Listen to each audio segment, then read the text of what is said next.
بسم الله الرحمن الرحيم. اللهم صل وسلم على سيدنا محمد عليه افضل الصلاه والسلام. هنايا بعد ما نقيت الباجو هو الحوت، نقيته مليح، شللته، خليته هنا يسقطن وملحته، ودوك نفاصيه بالعفاص او الحشو تاعو. وانا تاني بعد قاعده نقي في البطاطا، ندير بالبطاطا مقليه.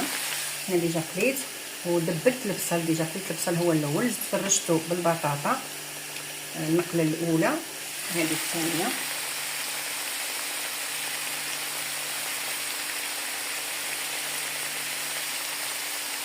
نرجع لكم وهاو لافارس والحشو نتاع الحوت باجو. واش حطيت؟ الزيت، الثوم، معدنوس، فلفل اسود، كمون، الملح طبعا. هذه هي لافارس او الحشو.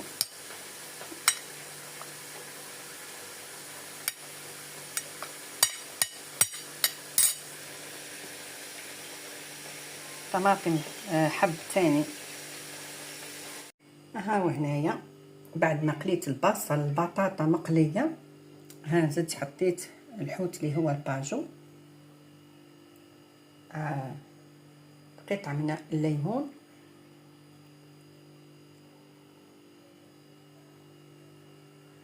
دوك نحطوه في الفرن. ودرت له هذيك التتبيله اللي شتيوها.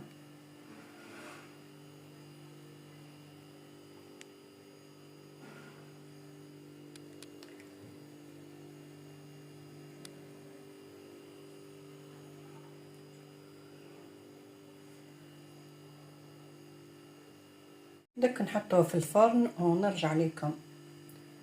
اهو الحوت ما يطولش في الطياب، نغطيه بالورق الطهي، بابي الومنيوم.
هنا تاني كما قدرتش تشاهدوا، حطيت بعد ما سردت ورق الطهي نحط الالومنيوم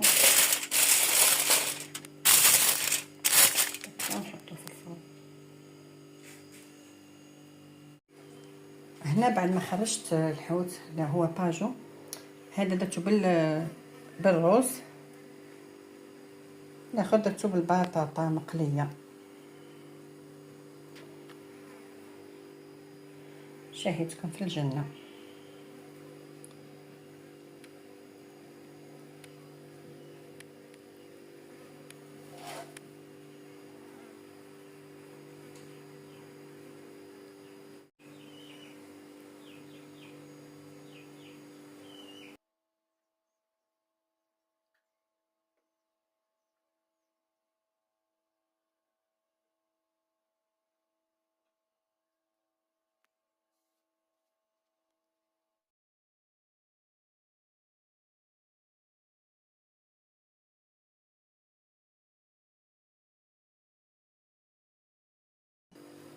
وهنا طبق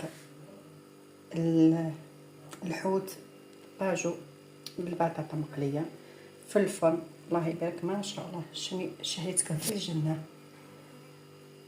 الله يبارك، ما شاء الله.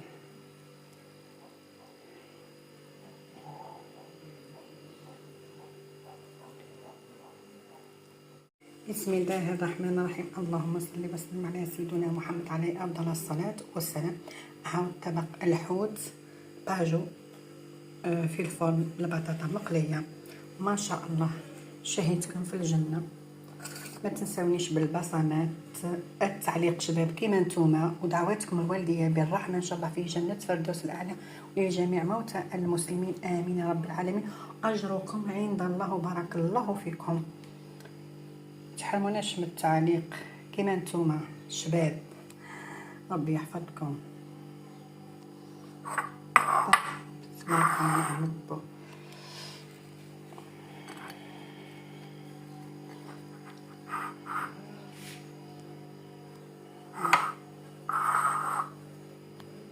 شهيتكم في الجنة، سمحوا لي برك.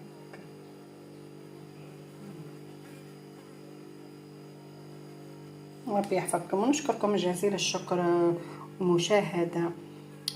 بارك الله فيكم اللي قعد معي حتى الأخير كذلك.